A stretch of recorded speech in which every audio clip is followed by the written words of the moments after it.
Bad super ఉంది. First time ఇలా try చేసాం. సింపుల్ గా అయిపోయింది. Hello guys, good morning from Araku. ఈ వ్లాగ్ లో కూడా కుకింగ్ ఉండబోతుంది. అందరు రెడీయా? అదండి వెళ్దాం. ఈడెక్కేసాడు ఈడు పైకి. అరకు అంటేనే చల్లగా ఉండాలి. వింటర్ టైం లోని మంచు పడుతుంది. ఎక్సలెంట్. చల్లగా ఉంటేనే అరకు అందం. గైస్, చికెన్ షాప్ కి వచ్చాను చికెన్ తీసుకోవడానికి. కూరగాయలు కొనడానికి వెళ్తున్నాం అండి. కొత్తిమీర ఉందా? ఎంత? అరకు పైనరీకి వచ్చాం. ప్లేస్ అయితే చాలా బాగుంది. ఎవరు లేరు, మొత్తం బ్యూటిఫుల్ ప్లేస్ కి అయితే వచ్చేసాం. చూడండి బ్యాక్గ్రౌండ్ లో చెట్లన్నీ ఎలా ఉన్నాయో. సో ఇక్కడ మనం ఇప్పుడు కుకింగ్ బ్లాగ్ స్టార్ట్ చేద్దాం. చాలా ఆకలి మీద ఉన్నారు అందరు. అసలుకే చికెన్ కూడా కొనేసాం కదా, అలాగో క్లీన్ చేసేసి కుకింగ్ స్టార్ట్ చేసేద్దాం అర్జెంట్ గా. వెనకట్లంతా ఫుల్ కుకింగ్ ఎక్విప్మెంట్సే. ఇక్కడ నుంచి ఇలాగే ఉంటది. మసాలా బ్యాగ్ ఇది, గిన్నెలు, అరిటాకులు, మామూలు సెటప్ లేదు. ఫుడ్ కార్ ఇది. నీట్ గా చికెన్ వాష్ చేసేసుకుందాం ఫస్ట్.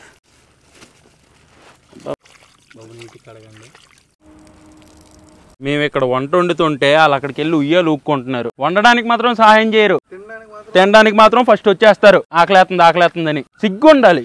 ఈ మనిషి ఏమో ఫోన్ లో బిజీ. ఇది మా మసాలా బాక్స్. కారం ఉంది, ఉప్పు, పసుపు, ధనియాల పొడి, జీలకర్ర పొడి, హోల్ గరం మసాలాలు అన్నీ ఉన్నాయి. నాకు ఇంతవరకు ఒక అమ్మాయి కూడా హార్ట్ ఇవ్వలేదు, కానీ కోడి ఇచ్చింది. టమాటీలు అంటారు. అక్కడ చికెన్ లోని ఉప్పు, పసుపు వేసాము. ఆనియన్స్ కట్ చేద్దాం. మొత్తం అంతా వెజిటేబుల్స్ వాష్ చేసేసుకుందాం నీట్ గా. బాస్మతి రైస్ తెచ్చాము. చికెన్ ఫ్రై అయ్యే లోపు రైస్ కూడా నీట్ గా వాష్ చేసుకుందాం. వాష్ చేసుకుని నానబెట్టేద్దాం.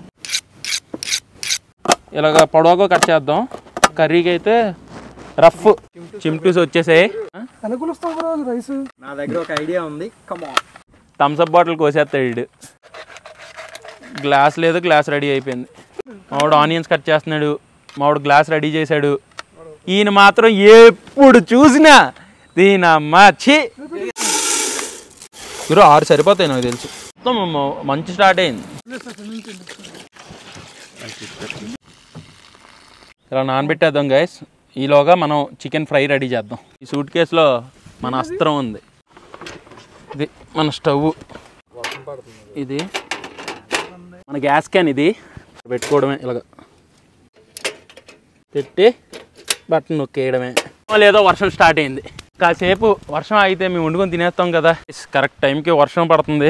వంట కూడా స్టార్ట్ చేయలేదు, జస్ట్ కటింగే అయ్యింది. ఇక్కడే మనకి లైటర్ ఉంటుంది. వెళ్ళిపోయింది. ఆయిల్ వేసుకుందాం, పర్లేదు. గరం మసాలాలు వేస్తున్నాను. గ్రీన్ చిల్లీస్, మనం రఫ్లీ చాప్ చేసుకున్నాం. ఆనియన్స్, కొద్దిగా సాల్ట్ వేసుకుందాం.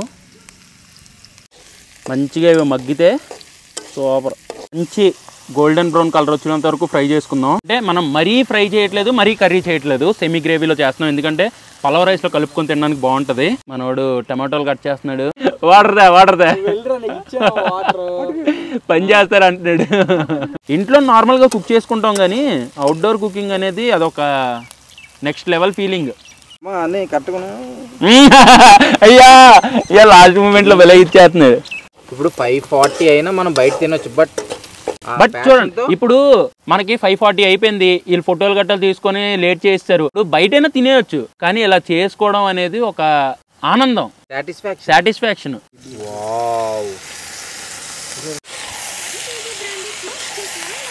బయటికి రాకూడదు. పీసెస్ కొద్దిగా సాఫ్ట్ గా జ్యూసీగా ఉండాలి కదా. చికెన్ లో పైనాపిల్ వేస్తే ఎలా ఉంటది అంటావు? ఒకసారి ట్రై చేద్దాం. నెక్స్ట్ టైం ఇంట్లో ప్రయోగం చేద్దాం గైస్. పైనాపిల్ బిర్యానీ కావాలట గైస్ మనోడికి. సో ఈసారి మనం ట్రై చేద్దాం. ఒకసారి పైనాపిల్ చికెన్ ఎలా ఉంటుందో ఒకసారి ట్రై చేద్దాం. సింపుల్ గా అయిపోద్ది. సింపుల్ మౌలి కుకింగ్ చేస్తుండే ఇంకో కొత్త try. Ginger garlic paste. Fry ఎలా ఉండాలంటే టొమాటోస్. ఇప్పుడు కాసేపు ఇలా మూత పెట్టేసి ఉంచుదాం. ఇందాక అరుణెల్లి అన్న నాకు ముడ్డు ముక్క కావాలన్నా అని చెప్పి తెచ్చుకున్నాడు. మనం కొన్ని మసాలాలు యాడ్ చేసుకుందాం. పసుపు ఆల్రెడీ ఉంది కాబట్టి కొద్దిగా చిటికడే వేద్దాం. కొద్దిగా సాల్ట్. ఒకసారి టేస్ట్ చేశాక మళ్ళీ అడ్జస్ట్ చేసుకుందాం. కారం మామూలు స్పైసీగా కావాలన్నారు కాబట్టి వేద్దాం. ధనియాల పొడి, జీలకర్ర పొడి, కొద్దిగా చికెన్ మసాలా లాస్ట్లో యాడ్ చేసుకుందాం. కొద్దిగా గరం మసాలా అండ్ లాస్ట్లోని కొద్దిగా చికెన్ మసాలా. ఫైనల్ స్టేజ్లో ఎంత గుమ్మగుమ్మలు ఆడుతుందో. ఇప్పుడు చూడు ఫైనల్గా కొత్తిమీర గైస్.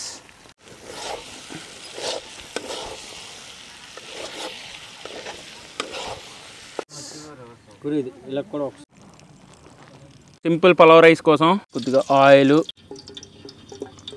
ఇదిగానే వేసాము, నెయ్యి. నార్మల్గా ఒక 5 to 6 యాలకులు, 5 to 6 లవంగాలు, దాల్చిన చెక్క, స్టార్ అనాస్ పువ్వు, బే లీఫ్ కొద్దిగా ఇలా ఫ్రై అవుతాయి. మంచి ఫ్లేవరు. పుదీనా లేదు మా దగ్గర. కొత్తిమీర ఒకసారి కలిపి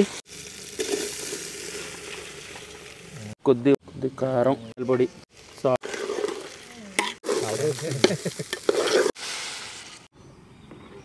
మూత పెట్టేసుకోండి గైస్. అండ్ ఇక్కడ మేము వండుకున్న తర్వాత మేము ఇక్కడ ఉల్లిపాయలు కట్ చేసినవి ఎంత చెత్త ఇక్కడ నుంచి మేము క్లీన్ చేసి బయట డస్ట్బిన్లో పడేస్తాం. అది పురుగులు వచ్చేస్తున్నాయి. ఇది మన chicken simple pulao rice plus chicken fry ready. వేడిగా మొత్తం కలుపుకొని అదంటే ఓకే సింపుల్గా అయిపోయింది. గురు ఎలా ఉంది? సూపర్ ఉంది. ఫస్ట్ టైం ఇలా ట్రై చేసాం. Simple and tasty. రైస్ కలిసి నేచర్లో కుకింగ్ చేసుకొని ఫ్రెండ్స్ అందరితో బనానా లీఫ్లో వేసుకొని దీన్ని ఏమంటారు గురు?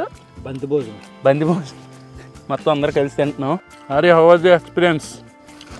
వారంకి ఒకసారి ఇలా రావాలని ఉందంట మన వాళ్ళకి. అవుట్డోర్ కుకింగ్ చాలా బాగుంటుంది అసలు, ఇంకా ఫన్ చేయొచ్చు. కానీ మాకు వర్షం పడుతూ తగ్గుతూ మధ్యలో మామూలు డీఫ్లు అవ్వలేదు. చుట్టూ పీస్ఫుల్. ఇప్పుడు అరకు పైనలోని మొత్తం క్లోజ్ అయిపోయింది, ఎవ్వరు లేరు, మేమే ప్రశాంతంగా తింటున్నాం. మీలో ఎంతమందికి pulao rice chicken fry combination ఇష్టమో కింద కామెంట్ చేయండి. మేమైతే ఫుడ్ కంప్లీట్ చేశాక మళ్ళీ మాట్లాడతాను, ఓకేనా? మొత్తం వేసిందంతా కథం. దుమ్ములు ఉన్నాయి, ఇంకొన్ని పీసులు ఉన్నాయి, కొద్దిగా రైస్లో కలిపి మన చిమ్టూ బ్రోజ్కి పెడదాం వచ్చారు. ఇక్కడ మన చిమ్టూస్ కూడా ఫుల్గా ప్లేట్లు ఖాళీ చేసేసాయి. మీకు టేస్ట్ అంత నచ్చింది. చిమ్టూ హౌస్ ద ఫుడ్? ఎలా ఉంది ఫుడ్? సో గైస్ కుకింగ్ అయిపోయింది, తినడం అయిపోయింది, ఫుల్ సాటిస్ఫైడ్. ఇప్పుడు ఇక్కడ నుంచి మా రిసార్ట్లోకి అంటే మా రూమ్లోకి మళ్ళీ రిటర్న్ అయిపోవాలి. చాలా అంటే అలిసిపోయాము. ఇందాక కొండ ఎక్కాము, అదంతా మొత్తం చాలా చిరాగ్గా ఉంది. రూమ్కి వెళ్ళి అర్జెంటుగా మొహం కాలు చేతులు కడుక్కోవాలి, ఫ్రెష్ అవ్వాలి. బట్ ఓవరాల్గా మేము ఇక్కడ ఫుడ్ ప్రిపేర్ చేసుకొని తిన్నందుకు చాలా అంటే చాలా హ్యాపీగా అనిపించింది. సూపర్. అసలు మా చిమ్టూస్ కూడా హ్యాపీ ఇక్కడ. సో ఫైనల్గా చాలా రోజుల తర్వాత అవుట్డోర్ కుకింగ్ అయితే చేసేసాం. ఫుడ్ అయితే మనకు అస్సలు వేస్ట్ అవ్వలేదు. మేము తిన్నంత తినేసాం, మిగతా వీళ్ళకి పెట్టేసాం, మొత్తానికి కంప్లీట్ చేసాం అనమాట. ఎక్కడ ఫుడ్ అయితే వేస్ట్ చేయలేదు. సూపర్. ఎలా ఉంది? Super. Only food first time taste చేస్తున్నా.